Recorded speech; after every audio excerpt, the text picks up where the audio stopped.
Cumprimento a todos os meus irmãos com a paz de Jesus. Seja bem-vindo ao estudo da lição da Escola Sabatina número 6, Compreendendo o Sacrifício. Antes de começar, vamos orar. Pai querido que estás nos céus, aqui estamos na Tua presença, buscando a Tua bênção mais uma vez. É em nome de Jesus que eu peço que o Senhor derrame o Espírito Santo sobre mim e os meus irmãos, abrindo a nossa mente e ajudando-nos a entender a Tua palavra e a Tua vontade para a nossa vida. Em nome de Jesus. Amém, Senhor. Compreendendo o sacrifício. O sacrifício foi estabelecido no Jardim do Éden. O primeiro sacrifício foi feito pelo próprio Adão quando pecou. Um cordeiro foi morto no Jardim do Éden. Este sistema de sacrifícios depois teve a sua continuidade na era patriarcal. Mas, quando no tempo de Moisés, quando o povo de Israel saiu do Egito, Deus então no deserto mandou construir um tabernáculo. Êxodo capítulo 25, verso 8. Aqui diz: e me farão um santuário para que eu possa habitar no meio deles. Então foi construído o tabernáculo terrestre, o santuário terrestre, com todas as 7 festas com os seus sacrifícios, festas sagradas. Portanto, meu querido irmão, nós temos que entender o que significavam aqueles sacrifícios que eram realizados ali no santuário terrestre. Por isso aqui diz em Apocalipse 5, verso 9, o verso áureo: e cantavam um cântico novo, dizendo: digno és de pegar o livro e de quebrar os selos, porque foste morto, e com o teu sangue compraste para Deus os que procedem de toda tribo, língua, povo e nação. Apocalipse 5, 9. Jesus Cristo aqui é proclamado como sendo o único digno de desatar os selos do livro selado com 7 selos. Só Ele é digno, diz aqui em Apocalipse capítulo 5, verso 9. E por que unicamente Jesus é digno? Abra sua Bíblia em Apocalipse capítulo 5. Leia comigo agora a partir do verso 5. Capítulo 5, verso 5. E disse-me um dos anciãos: não chores, eis aqui o leão da tribo de Judá, a raiz de Davi, que venceu para abrir o livro e desatar os seus 7 selos. Jesus Cristo, a raiz de Davi, o leão da tribo de Judá, venceu para quê? Para abrir o livro e desatar os seus 7 selos. Ele é digno, diz aqui o verso 9, e cantava um novo cântico, dizendo: digno és de tomar o livro e de abrir os seus selos, porque foste morto e com o teu sangue compraste para Deus homens de toda a tribo, língua, povo e nação. Jesus Cristo comprou você e a mim com o seu próprio sangue, do Cordeiro Imaculado de Deus. Todos os sacrifícios do passado apontavam para o Cordeiro de Deus que tira o pecado do mundo. Agora que Jesus veio e morreu por você e por mim, o santuário da terra deixou de ter valor, porque o tipo se encontrou com o antítipo. O santuário celestial foi inaugurado e agora vivemos na nova dispensação, no Novo Testamento, com um santuário celestial onde Jesus Cristo, que não era da tribo de Levi, Jesus Cristo, que não era da família de Arão, não era levita, mas ele exerce o ministério no santuário do céu, porque ele foi eleito para ser o sacerdote segundo a ordem de Melquisedeque. Queridos, compreender os sacrifícios do passado nos ajuda a valorizar o sacrifício de Jesus na cruz, porque João Batista, quando Jesus se aproximou dele, ele disse: eis aí o Cordeiro de Deus que tira o pecado do mundo. João Batista fez o link entre os sacrifícios do Antigo Testamento, agora se cumprindo na pessoa de Jesus Cristo. Jesus é o seu e o meu Cordeiro Pascal. Ele morreu por nós. Aleluia! Na parte de domingo, sacrifícios inúteis. Quando os sacrifícios são inúteis? Quando os sacrifícios são somente formalidade.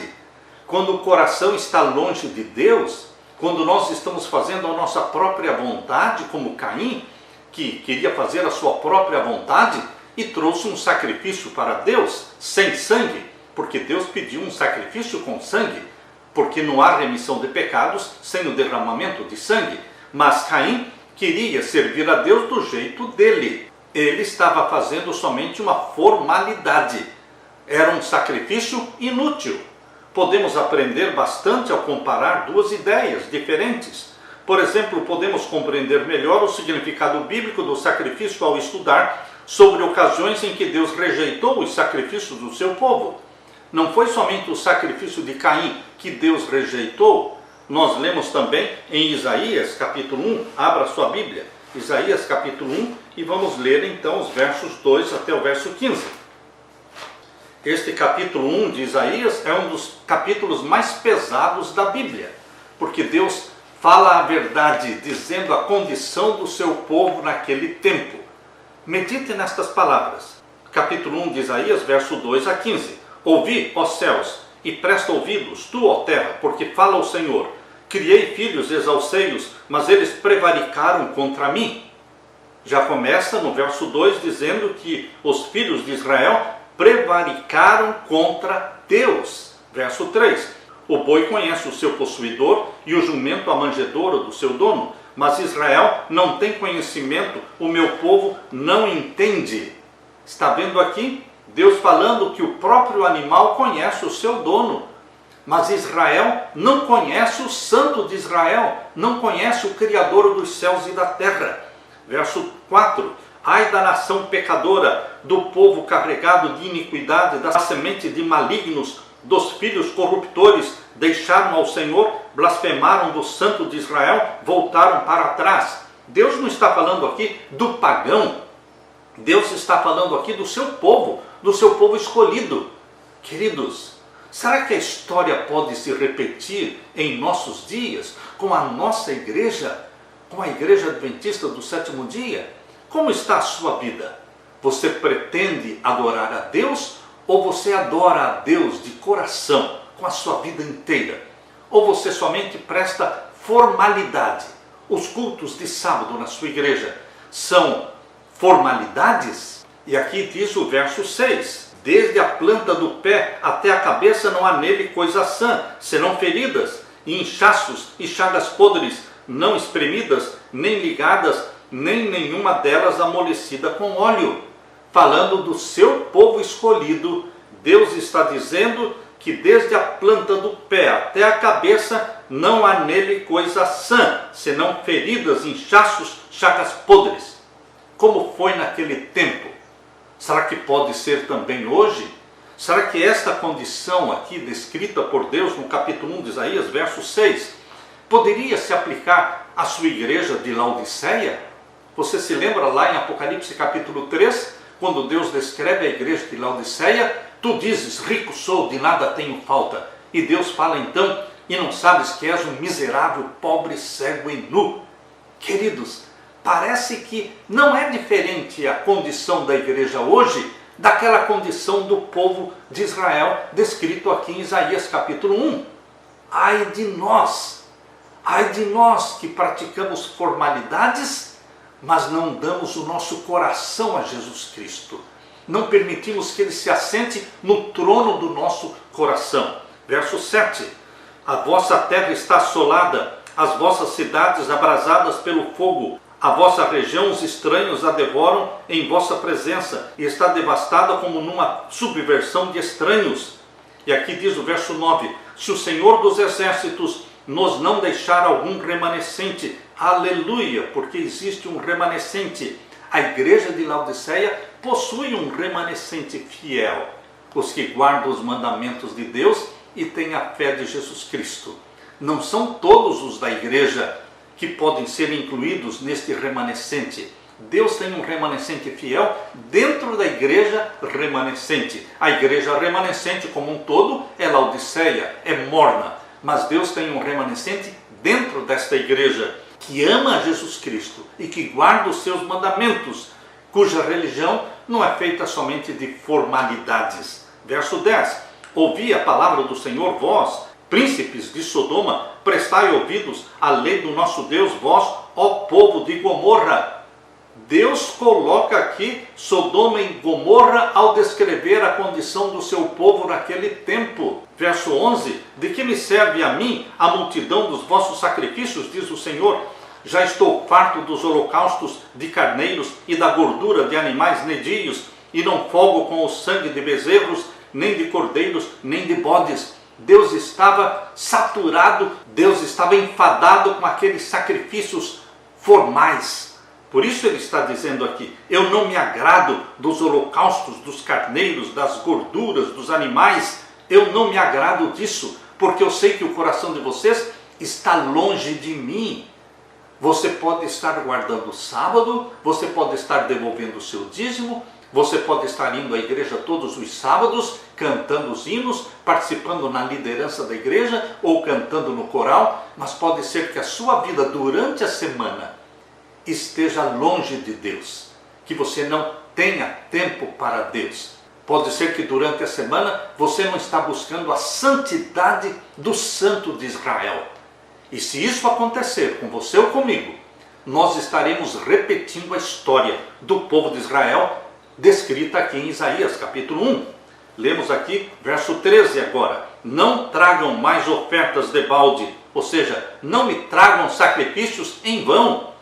O incenso é para mim abominação, e as luas novas e os sábados e a convocação das congregações. Não posso suportar iniquidade, nem mesmo ajuntamento solene. No Antigo Testamento existiam 7 festas sagradas, cada uma no seu dia próprio, e estas festas eram praticadas quando na realidade o coração do povo estava longe de Deus. Por isso Deus está dizendo: para mim é abominação as luas novas de vocês, os sábados cerimoniais, e mesmo o sábado moral dos 10 mandamentos eles guardavam, mas eles tinham o coração longe de Deus. Verso 14: as vossas luas novas e as vossas solenidades as aborrece a minha alma, já me são pesadas, já estou cansado de as sofrer. Será que Deus poderia falar o mesmo dos nossos cultos? Os nossos cultos durante o sábado? Será que Deus poderia dizer assim: as solenidades as aborrece a minha alma? Eu aborreço as solenidades, porque me são pesadas, estou cansado de as sofrer. Porque quando estendeis as vossas mãos, escondo de vós os meus olhos. Sim, quando multiplicais as vossas orações, não as ouço, porque as vossas mãos estão cheias de sangue. Mãos ímpias, mãos profanas, mãos que praticam o pecado. Aqui está a descrição de Deus, do seu povo naquele tempo.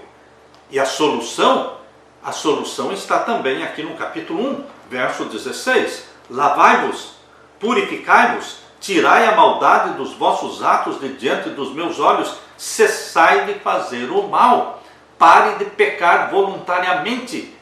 Pare de pecar pecados planejados, conscientes, voluntários. Meu querido irmão, a história pode estar se repetindo com a igreja de Laodiceia. Aprendam a fazer o bem, diz aqui o verso 17. Pratiquem o que é reto, ajudem o oprimido, seja caridoso, em outras palavras. Façam justiça ao órfão, tratem da causa das viúvas. E então venham e arguem-me, diz o Senhor: ainda que os seus pecados sejam como a escarlata, eles se tornarão brancos como a neve. Ainda que sejam vermelhos como o carmesim, se tornarão brancos como a lã. Se quiserdes e ouvirdes, comereis o bem desta terra. Mas se recusardes e fordes rebeldes, sereis devorados à espada. Porque a boca do Senhor o disse. Deus reprova, mas ele também acende uma luz de esperança, dizendo: lave-se, purifique-se, tire a maldade dos seus atos e pare de praticar o mal e aprenda a fazer o bem e a praticar a caridade para com os oprimidos, órfãos e viúvas. Meu querido irmão, Deus não deixa você no desamparo. Deus apresenta a solução. O que mais Deus deseja é a nossa conversão. Então sim, os nossos sacrifícios, então sim, as nossas solenidades, então sim, aquela formalidade, aquele cerimonial que nós fazemos nos cultos prestados a Deus, terão valor, porque nós estamos envolvidos de coração, com sinceridade, pureza de alma. Essa trágica situação descrita em Isaías 1 não foi a primeira vez em que Deus rejeitou os sacrifícios. Algo semelhante aconteceu no início da história da salvação, quando Deus aceitou o sacrifício de Abel e rejeitou o sacrifício de Caim. Na época de Isaías, o povo se dirigia à presença de Deus, apresentava rituais tentando apaziguar a Deus, mas vivia como bem entendia. Fazia sacrifícios centrados em si mesmos, ou seja, sacrifícios egoístas, assim como os de Caim, em vez de realizar sacrifícios em submissão a Deus. A atitude de autossuficiência domina o mundo. Assim como Caim tinha uma atitude de autossuficiência, ele apresentava a Deus aquilo que ele queria, não o que Deus tinha pedido. Concluímos que Caim considerava Deus uma inconveniência, um obstáculo aos seus objetivos. Abel, por outro lado, ofereceu o sacrifício que Deus havia pedido, expressando confiança na promessa de um Messias que viria, Gênesis 3,15, a semente da mulher que esmagaria a cabeça da serpente, um cordeiro que apontava para a salvação que Cristo efetuaria no Calvário. Meu querido irmão, a história vai se repetir, a história está se repetindo, mas não pode se repetir com você, na sua vida. Não, você tem que servir a Deus de coração, buscando de Jesus Cristo a santidade que só Ele tem para dar para você. Peça a Deus, comunica-me, Senhor, a tua vida, comunica-me, Senhor, a tua santidade, santidade na mente, santidade nos pensamentos, que você e eu nos espelhemos em Jesus Cristo, no Santo de Israel. Aleluia! Na parte de segunda-feira, sangue de touros e de bodes. É óbvio que o sangue de touros e de bodes não era suficiente para perdoar o pecado de ninguém. Aquele sangue dos animais era somente um símbolo, uma ilustração, um tipo daquilo que aconteceria no futuro. Alguns criticam os sacrifícios alegando que eles eram cruéis. Na realidade, os sacrifícios feitos ali no santuário era muito cruel, era muito sangue. Mas, queridos, essa era a intenção de Deus, exatamente era a intenção de Deus que nós entendêssemos os sacrifícios como sendo algo cruel e injusto, porque era o animalzinho inocente que morria no lugar do pecador. Deus queria que assim fosse, para ilustrar, para que você entenda que a morte de Jesus na cruz foi injusta, foi cruel. Quando você assiste os últimos momentos da vida de Jesus, quando ele, chicoteado, pregado na cruz, foi injusto, foi cruel, foi o inocente morrendo pelos pecadores. Nós merecíamos a morte e foi ele que sofreu a morte. O drama da paixão de Jesus ilustra fielmente a crueldade e a injustiça feita desde o Jardim do Éden, matando os animaizinhos. Porque o Filho de Deus, santo, puro, imaculado, morreria pelos pecadores. Morte injusta, morte cruel. Mas era o inocente morrendo pelos pecadores. Era Jesus morrendo por você e por mim. Abra sua Bíblia agora em Hebreus capítulo 10, versos 3 a 10. Aqui diz: nesses sacrifícios, porém, cada ano se faz comemoração dos pecados, porque é impossível que o sangue dos touros e dos bodes tire os pecados. É verdade, é impossível que o sangue de um animal tire o seu pecado. Aquilo era somente um símbolo. A salvação não era pela morte do animal. A salvação era pela fé depositada naquele sangue que simbolizava o sangue do Filho de Deus. Sempre a salvação foi pela fé, não pelas obras. Se a salvação consistisse na morte do Cordeiro e no derramamento de sangue, somente nisso, então seria salvação pelas obras. Mas não, meu querido irmão. Deus exigia que a fé fosse exercida. Fé naquele sangue derramado que simbolizava, que apontava profeticamente para o derramamento do sangue de Jesus na cruz do Calvário. Sem exercer a fé no Filho de Deus que um dia morreria pelo pecador, de nada valeria a morte e o sacrifício dos animais. Por isso aqui em Hebreus 10, verso 5 diz, pelo que, entrando no mundo, diz, sacrifício e oferta não quiseste, mas corpo me preparaste. Deus preparou um corpo para Jesus Cristo.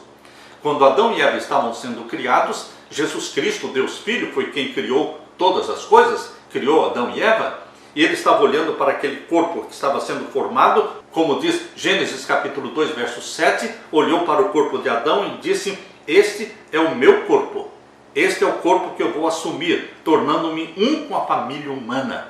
Por isso, Deus ao criar Adão e Eva, Deus ao criar a família humana, estava preparando um lar para o Filho de Deus, um corpo para Jesus, porque ele assumiria o nosso corpo. Por isso diz aqui, no verso 5, pelo que entrando no mundo diz, sacrifício e oferta não quiseste, mas corpo me preparaste. Verso 6, holocaustos e oblações pelo pecado não te agradaram. Então disse, eis aqui venho, no princípio do livro está escrito de mim, para fazer, ó Deus, a tua vontade. Jesus veio para cumprir a profecia, oferecendo-se como sacrifício no seu lugar. Verso 9, então disse, eis aqui venho, para fazer, ó Deus, a tua vontade. Tire o primeiro para estabelecer o segundo. Tire o primeiro concerto, com base no sangue dos animais, para estabelecer o segundo concerto, que é o concerto eterno, a nova aliança. Não tem como fundamento o sangue dos animais, mas sim o sangue imaculado do Filho de Deus, Jesus Cristo. Por isso diz aqui, tire o primeiro, se referindo ao santuário da terra, e estabeleça o segundo, se referindo ao santuário celestial, na qual vontade temos sido santificados pela oblação do corpo de Jesus Cristo, feita uma vez. Jesus Cristo morreu uma única vez para perdão dos nossos pecados. Verso 11, e assim todo sacerdote aparece cada dia, ministrando e oferecendo muitas vezes os mesmos sacrifícios que nunca podem tirar os pecados. Mas este, Jesus Cristo, a nova aliança, o santuário celestial, ele cumpriu a festa da Páscoa do santuário celestial, porque ele morreu no dia da Páscoa. E a morte de Jesus, na data da Páscoa, celebra a primeira festa profética do santuário celestial, porque o tipo se encontrou com o antítipo. Assim como a primeira festa do santuário da terra era a Páscoa, a primeira festa do santuário celestial também foi a Páscoa, a morte do Cordeiro de Deus, o Filho de Deus. E o verso 12, mas este, havendo oferecido um único sacrifício pelos pecados, está assentado para sempre à destra de Deus. Queridos, Jesus subiu ao céu, se assentou à direita do Pai, e ali ele intercede por você. Alguns descrevem os sacrifícios como mini profecias sobre a morte de Jesus na cruz. Eram mini profecias. As 7 festas do santuário da terra eram profecias. A Páscoa foi uma profecia, os pães asmos uma profecia, tanto é que nós comemos a Santa Ceia, não é? A ceia do Senhor estava profetizada pela festa dos pães asmos. E temos também a festa das primícias, uma profecia que apontava para a ressurreição de Jesus com aquela multidão que ressuscitou com ele. A festa do Pentecostes era uma profecia também que comemorou a inauguração do santuário celestial, quando Jesus foi entronizado no santuário celestial, inaugurou o santuário celestial, iniciou seu ministério no lugar santo e enviou o Espírito Santo sobre os discípulos, sobre a sua igreja. As festas eram proféticas que foram se cumprindo uma a uma no santuário celestial. E hoje nós vivemos no grande dia da expiação, a grande festa do juízo celestial, que começou em 1844 e se estende até os nossos dias. Estamos vivendo no grande dia do juízo. Queridos, estamos na 6ª festa do santuário celestial. Em breve será a 7ª festa, a festa da colheita. A festa que durava 7 dias. Jesus virá para nos buscar, levar-nos para o céu. E numa viagem espacial de 7 dias, nós estaremos ascendendo com Jesus Cristo para a Nova Jerusalém. Aleluia! Na parte de terça-feira, o Cordeiro Pascal. Ele, Jesus, é o nosso Cordeiro Pascal. O Apocalipse se refere a Jesus como Cordeiro cerca de 30 vezes. Desde o início do plano da salvação, o povo de Deus usou cordeiros como símbolos do Messias vindouro. Abel ofereceu as primeiras crias do seu rebanho, Gênesis 4:4. E antes de partirem do Egito para a terra prometida, os israelitas foram instruídos a resgatar cada primogênito, pessoa ou animal, com um cordeiro de 1 ano. Êxodo 12, 5. O que a Bíblia ensina sobre Jesus como sacrifício da Páscoa? O que essa verdade significa para você e para mim? Vamos abrir a Bíblia em Êxodo capítulo 12. Êxodo capítulo 12 mostra a instituição da Páscoa, quando pela primeira vez a Páscoa foi celebrada no Egito. Êxodo capítulo 12, a instituição da primeira Páscoa. Aqui diz o verso 2: este mesmo mês vos será o princípio dos meses. Mês de Nisan, o primeiro mês do calendário religioso. Este vos será o primeiro dos meses do ano. Falai a toda a congregação de Israel, dizendo: aos 10 deste mês, tome cada um para si um cordeiro, segundo as casas dos pais, um cordeiro para cada casa. No dia 10 era escolhido o cordeiro, que seria morto no dia 14. E aqui diz o verso 6: e o guardareis, escolhiam no dia 10 e guardavam até o dia 14. E o guardareis até o 14º dia deste mês, e todo o ajuntamento da congregação de Israel o sacrificará à tarde. E tomarão do sangue e pô-lo-ão em ambas as ombreiras e na verga da porta, nas casas em que o comerem. E naquela noite comerão a carne assada no fogo, com pães asmos, com ervas amargosas a comerão. Então, a festa da Páscoa, ela está intimamente ligada com a festa dos pães asmos, porque a Páscoa fala da morte do cordeiro e a festa dos pães asmos fala do comer da carne daquele cordeiro, com ervas amargas a comerão.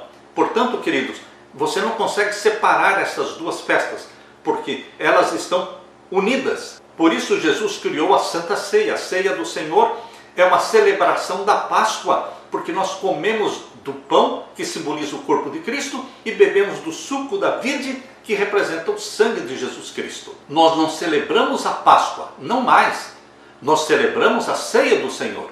A Ceia do Senhor é a Páscoa com os pães asmos juntos. Nós participamos desta cerimônia lembrando a morte do Cordeiro de Deus na cruz, a sua ressurreição, e ao comermos do pão e bebermos do suco da vida, estamos celebrando a morte e a ressurreição do nosso Senhor até que Ele volte. Quando Jesus voltar, nós vamos participar com Ele. Ele vai nos servir a ceia do Senhor lá na Nova Jerusalém, meu querido irmão. Isaías capítulo 53 e os versos 7 e 8 mostra o inocente morrendo pelo culpado, porque a morte do Cordeiro Pascal não era outra coisa senão uma crueldade, o inocente morrendo pelo culpado. Mas é exatamente isso que Deus quer nos ensinar. Jesus, o inocente imaculado, Filho de Deus, morreu por você. Leia comigo Isaías 53, os versos 7 e 8. Aqui diz: ele foi oprimido, mas não abriu a sua boca. Como um cordeiro foi levado ao matadouro, e como a ovelha muda perante os seus tosqueadores, ele não abriu a sua boca. Da opressão e do juízo foi tirado, e quem contará o tempo da sua vida? Porquanto foi cortado da terra dos viventes, pela transgressão do meu povo foi ele atingido. E puseram a sua sepultura com os ímpios, e com o rico na sua morte, porquanto nunca fez injustiça e nem houve engano na sua boca. Todavia ao Senhor agradou moê-lo, fazendo-o enfermar. Quando a sua alma se puser por expiação do pecado, verá a sua posteridade, prolongará os dias, e o bom prazer do Senhor prosperará na sua mão. O trabalho da sua alma ele verá e ficará satisfeito. Jesus Cristo está muito satisfeito com o sacrifício que ele fez na cruz do Calvário, porque milhares e milhões estão se rendendo aos pés de Jesus Cristo. Milhares e milhões estão se convertendo, estão sendo resgatados do reino das trevas e transportados para o reino da luz. Por isso Jesus Cristo vê os resultados do seu sacrifício na cruz. Ele não morreu em vão. O Cordeiro Pascal Jesus Cristo está sendo abraçado por milhões de pessoas no mundo todo. Deus virá buscar esta grande multidão. Jesus Cristo descerá em breve para levar para o céu aqueles que ele comprou com o seu próprio sangue. Décadas após a morte de Cristo, Pedro refletiu sobre a redenção, dizendo: não foi por meio de coisas perecíveis, como prata ou ouro, que vocês foram redimidos da sua maneira vazia de viver, transmitida por seus antepassados, mas pelo precioso sangue de Cristo, como de um cordeiro sem mancha e sem defeito. 1 Pedro 1, 18 e 19. Você foi comprado pelo ouro do sangue de Jesus Cristo e pela prata das suas lágrimas. Jesus foi o único ser humano cuja vida satisfez perfeitamente a santidade de Deus. Porque o Pai é santo, o Filho é santo e nunca pecou. E Deus quer que você também, embora você e eu sejamos pecadores, mas Deus quer que nós coloquemos como meta, como alvo, a santidade de Deus. Sede santos, porque eu sou santo, disse o nosso Pai. Todos os outros seres humanos pecaram, nós pecamos em nossa vida pecaminosa, literalmente, conta mentiras sobre a natureza do Criador. Mas Jesus veio, através da sua vida, contar as verdades acerca do caráter do Pai. Tornou-se Jesus Cristo o último Adão. 1 Coríntios 15, 45. Fala que Jesus é o último Adão. O primeiro Adão trouxe o pecado. O segundo Adão, o último Adão, Jesus Cristo, trouxe perdão e salvação. Onde nós falhamos, ele foi perfeito. Em sua humanidade, ele era tudo o que a raça humana deveria ser. Refletia a glória de Deus. Por isso ele disse: quem vê a mim, vê o Pai. João 14, 9. O provérbio conhecido hoje, tal pai, tal filho. No caso de Jesus Cristo, nós dizemos o contrário, porque nunca jamais alguém viu o Pai, mas nós conhecemos o Filho. Tal filho, tal pai. Jesus veio para revelar o Pai. Jesus foi crucificado na festa da Páscoa, reforçando que ele é o cordeiro antitípico. Em 1 Coríntios capítulo 5, e o verso 7 diz: alimpai-vos, pois do fermento velho, seja do pecado, para que sejais uma nova massa, assim como estáis sem fermento, porque Cristo, nossa Páscoa, foi sacrificado por nós. Cristo, nossa Páscoa. Você tem a Jesus Cristo como sendo a sua Páscoa? Ou seja, você come da carne e bebe do sangue de Jesus Cristo? Você torna-se participante da natureza divina de Jesus Cristo? O Espírito Santo habitando em você faz com que você seja participante da natureza divina. Nós comemos da carne e do sangue do nosso amado Salvador, tornando-nos um com Ele. Ele se tornou um conosco e agora, pela implantação em nós, feita pelo Espírito Santo, da mente de Jesus, tornando-nos participantes da natureza divina, nós nos tornamos um com Jesus Cristo. Aleluia! Na parte de quarta-feira, Jesus no templo. Jesus Cristo foi pela primeira vez ao templo quando tinha 12 anos. Nenhuma criança participava das festas no templo antes de completar 12 anos. Até os 12 anos, as crianças eram ensinadas exclusivamente nos lares, pelas mães.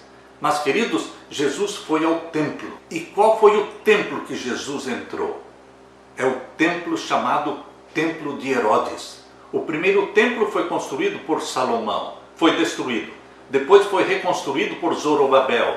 E no templo de Herodes foi reformado, se tornou muito maior do que o templo de Zorobabel. O templo de Herodes era o templo de Zorobabel, porém bastante ampliado. E foi nesse segundo templo que Jesus penetrou. Quando o templo foi reconstruído por Zorobabel, aqueles que conheciam o primeiro templo choraram, lamentaram, porque era um templo, uma construção que não tinha a beleza do primeiro templo de Salomão. Mas, queridos, em Ageu capítulo 2, Ageu capítulo 2 e o verso 7, diz assim: farei tremer todas as nações e virá o desejado de todas as nações e encherei esta casa da glória, diz o Senhor dos Exércitos. O primeiro templo, conhecido como Templo de Salomão, era lindo. Mas o segundo templo era feio em relação ao primeiro. Mas a glória do segundo templo foi muito maior, porque veio ao segundo templo quem? O desejado de todas as nações. Eu amo este título que a Bíblia dá para Jesus Cristo. E o livro Desejado de Todas as Nações, escrito por Ellen White, é um livro para você meditar nele. Ele foca a vida, a obra, os ensinamentos de Jesus Cristo. E ao meditar no desejado de todas as nações, você vai assimilando o caráter de Jesus Cristo. Aqui diz o verso 9, Ageu 2:9. A glória desta última casa será maior do que a da primeira, diz o Senhor dos Exércitos, e neste lugar darei a paz, diz o Senhor dos Exércitos. Por que a glória da segunda casa era maior? Porque o desejado de todas as nações entrou neste templo. Quando Salomão dedicou o primeiro templo à glória de Shekinah, a presença de Deus encheu o templo. Quando o segundo templo foi dedicado à Arca da Aliança, que representava o trono de Deus, não estava mais ali, porque alguns homens fiéis, aflitos com os pecados da nação, haviam escondido a Arca da Aliança antes da destruição de Jerusalém, em 586 a.C. Desta vez, a presença de Deus no segundo templo não encheu o templo. Como a profecia de Ageu se cumpriria se não existia mais o Shekinah, não existia mais a Arca da Aliança no segundo templo? Ah, meu querido, a profecia de Ageu, capítulo 2, se cumpriu quando Jesus Cristo entrou no templo. Foi no segundo templo que Jesus, o Deus encarnado, apareceu em pessoa, em carne e osso. O próprio Deus saiu de trás do véu para se tornar um de nós e se unir a nós neste mundo fragilizado. Como Filho de Deus agora, era também o Filho do Homem. Podíamos ver o seu rosto, ouvir a sua voz e testemunhar. Por exemplo, quando ele tocou em um leproso impuro e o curou. Em vez de simplesmente nos chamar para nos aproximarmos dele, Deus veio em nossa direção e ele desceu pessoalmente até nós. Não é de admirar que esta declaração seja feita de Jesus: a virgem ficará grávida, dará à luz um filho e o chamarão Emanuel, que significa Deus conosco. Mateus 1:23. Pense no que significa isso. O Criador do universo condescendeu não apenas em viver entre nós, mas em morrer por nós. 33 anos vivendo na terra, exerceu um ministério de 3 anos e meio e morreu por você e por mim, uma só vez.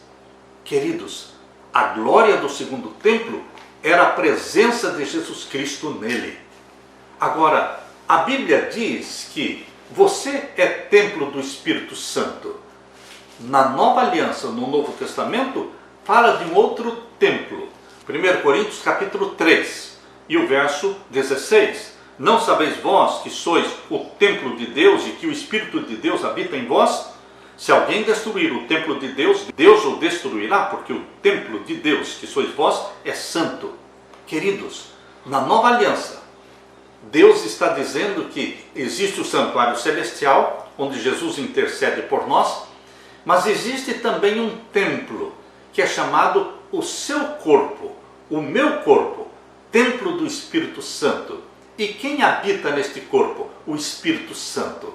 O Espírito Santo habita na sua mente, porque ele possui a sua mente. Ele habita em você. Você é templo do Espírito Santo. Ao mesmo tempo em que Jesus Cristo está ministrando no templo celestial, a seu favor, a nosso favor, Jesus Cristo planeja fazer você templo do Espírito Santo, porque ele quer que o Espírito Santo more em você, viva em você.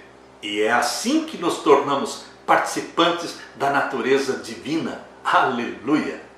Na parte de quinta-feira, porque criaste todas as coisas. Deus criou todas as coisas através de Jesus Cristo. Jesus Cristo é o Verbo, como diz em João capítulo 1, verso 14. Ali diz que o Verbo se fez carne. Jesus é o Verbo e habitou entre nós. E foi através deste Verbo, que é Jesus Cristo, que Deus, o Pai, criou todas as coisas. João capítulo 1, verso 2 e verso 3. Deixa muito claro de que o Verbo criou tudo. Leia comigo. João capítulo 1, verso 1, 2 e 3. No princípio era o Verbo. E o Verbo estava com Deus e o Verbo era Deus. O Verbo é Deus. Jesus Cristo é Deus. Muitos ainda duvidam disso e não consideram Jesus como Deus. Mas aqui está dizendo que ele é Deus. Ele estava no princípio com Deus, todas as coisas foram feitas por ele e sem ele nada do que foi feito se fez. Ele é o Criador dos céus e da terra. Por isso aqui em Apocalipse capítulo 4, abra sua Bíblia. Em Apocalipse capítulo 4, vamos ler o verso 7 até o verso 11. E o primeiro ser vivente era semelhante a um leão, o segundo ser vivente semelhante a um bezerro, E tinha o terceiro ser vivente o rosto como de homem, e o quarto ser vivente era semelhante a uma águia voando. E os 4 seres viventes tinham cada um de per si 6 asas, e ao redor e por dentro estavam cheios de olhos, e não descansam nem de dia nem de noite, dizendo: Santo, Santo, Santo é o Senhor Deus Todo-Poderoso, que era, que é e que há de vir. E quando os seres viventes davam glória e honra e ações de graça ao que estava sentado sobre o trono, ao que vive para todo sempre, os 24 anciãos prostravam-se diante do que estava sentado sobre o trono e adoravam o que vive para todo sempre, e lançavam suas coroas diante do trono, dizendo: Digno és, Senhor, de receber glória e honra e poder, porque tu criaste todas as coisas, e por tua vontade são e foram criadas. Deus é o Criador de todas as coisas. Ele é digno da nossa adoração. Deus mostrou para João uma visão celestial, onde ele viu o trono de Deus cercado por 24 tronos e cercado por 4 seres viventes chamados querubins. E a proclamação feita aqui no capítulo 4, verso 11 é: Digno é o Senhor de receber glória e honra e poder, porque tu criaste todas as coisas. Deus é o Criador. Deus deu uma visão do Santíssimo a João. Deus deu uma visão do Santíssimo para Ezequiel. Abra sua Bíblia, Ezequiel capítulo 1, verso 26. Leia comigo. E por cima do firmamento, que estava por cima das suas cabeças, havia uma semelhança de trono, como de uma safira, e sobre a semelhança do trono havia como que a semelhança de um homem no alto sobre ele. Ezequiel viu esse trono acima do firmamento. Isaías viu esse templo celestial em Isaías capítulo 6, verso 1. Aqui em Isaías capítulo 6, verso 1 em diante, diz: No ano em que morreu o rei Uzias, eu vi o Senhor assentado sobre um alto e sublime trono, e o seu séquito enchia o templo. Os serafins estavam acima dele, cada um tinha 6 asas, com 2 cobriam seus rostos, e com 2 cobriam seus pés, e com 2 voavam. E clamavam uns para os outros, dizendo: Santo, Santo, Santo é o Senhor dos exércitos, toda a terra está cheia da sua glória. E os umbrais das portas se moveram com a voz do que clamava, e a casa se encheu de fumo. Então disse eu: Ai de mim, que vou perecendo, porque eu sou um homem de lábios impuros, e habito no meio de um povo de impuros lábios, e os meus olhos viram o Rei, o Senhor dos exércitos. João viu Deus em visão no Santíssimo, cercado pelos 24 tronos e pelos 4 seres viventes. Ezequiel viu o trono de Deus também, cercado pelos anjos. Isaías também teve a visão do trono. Portanto, meu querido irmão, a cena de Isaías é impressionante. O templo estava cheio de fumaça e os umbrais das portas balançaram enquanto os serafins proclamavam que Deus é santo. Na visão de João, querubins fizeram o mesmo anúncio: Santo, Santo, Santo. As 4 criaturas viventes são chamadas de querubins. Cada um desses profetas viu uma cena deslumbrante da glória de Deus. Em seguida, nós vemos a reação do profeta. A reação de Isaías: ele reconheceu que era um homem de lábios impuros, Isaías 6,5. E no caso de João, a Bíblia diz que João chorou. Abra sua Bíblia em Apocalipse capítulo 5, verso 4, aqui João chorou, e eu chorava muito, porque ninguém foi achado digno de abrir o livro, nem de olhar para ele. Isaías se sentiu como um homem de lábios impuros, e João chorou ao ver a cena do Pai assentado no trono, com o livro selado com 7 selos, sem ter ninguém para abrir. Foi quando o ancião veio até ele e disse: Não chore, João, verso 5, Apocalipse 5:5, e disse-me um dos anciãos: Não chores, eis aqui o leão da tribo de Judá, a raiz de Davi, que venceu para abrir o livro e desatar os seus 7 selos. Meu querido irmão, minha querida irmã, Satanás acusa Deus de ser arbitrário, de ser egoísta, de ser severo. Mas tudo isso que Satanás acusa Deus, essa é uma descrição de Satanás mesmo. Ele é que é tudo isso. E ele lança sobre Deus aquilo que ele é. Mas Deus é amor, Deus é bondade, Deus é misericórdia, Deus é perdão. Basta você ter uma visão do trono de Deus, como Isaías teve, como João teve, que você vai sentir o seu pecado, mas vai sentir também a misericórdia de Deus, o Cordeiro de Deus que morreu por você. Por isso, Apocalipse 5,12 diz que com grande voz diziam: digno é o Cordeiro que foi morto de receber o poder e riquezas e sabedoria e força e honra e glória e ações de graças. E ouvi toda a criatura que está no céu, na terra e debaixo da terra e que está no mar e a todas as coisas que neles há dizer ao que está sentado sobre o trono e ao Cordeiro: sejam dadas ações de graças e honra e glória e poder para todos sempre. E os 4 seres viventes diziam amém, e os 24 anciãos prostraram-se e adoraram ao que vive para todos sempre. Queridos, quando você tem uma visão de Deus, você o ama, você deseja estar sempre com Ele, você se prostra diante dEle. Ele é o nosso Pai. Satanás acusa Deus de ser arbitrário, mas Satanás é que é arbitrário, egoísta e severo. Podemos ver o Pai Celestial refletido na vida de Jesus, uma vida cheia de amor e de bondade para com os pobres, para com as crianças, para com as viúvas. Jesus não podia ver alguém doente, ele curava o doente. Ele não podia ver alguém passando fome, ele dava de comer. Este é o nosso Deus, o Pai refletido na vida do Filho aqui na terra. Por isso Jesus disse: quem vê a mim, vê o Pai. A cruz de Cristo revela 2 verdades. Primeira, Deus nos ama a ponto de se sacrificar por nós. Segunda verdade, a cruz deve nos mostrar que somos realmente pecadores e caídos, de tal maneira que somente por meio da cruz poderemos ser salvos. Só em Jesus Cristo há salvação. Quando João testemunhou a cena extraordinária dos seres celestiais ao redor do trono, ele foi instruído a parar de chorar. Não chore, João. Eis aqui o leão da tribo de Judá. Meu querido irmão, hoje Jesus está dizendo para você que está chorando, você que está sofrendo, você que está angustiado. Jesus está dizendo: não chore, filho. Não chore, querida filha. Eis aqui, eu sou o leão da tribo de Judá. Eu sou a raiz de Davi. Eu venci. E porque eu venci, você também vai vencer. Eu posso todas as coisas, Jesus diz. Eu tenho as chaves da morte e da sepultura. Eu ressuscitarei aqueles que morreram. Jesus Cristo nos abençoa em vida, nos santifica em vida, e Jesus Cristo pode ressuscitar os mortos, dando para eles um corpo imortal, um corpo glorificado.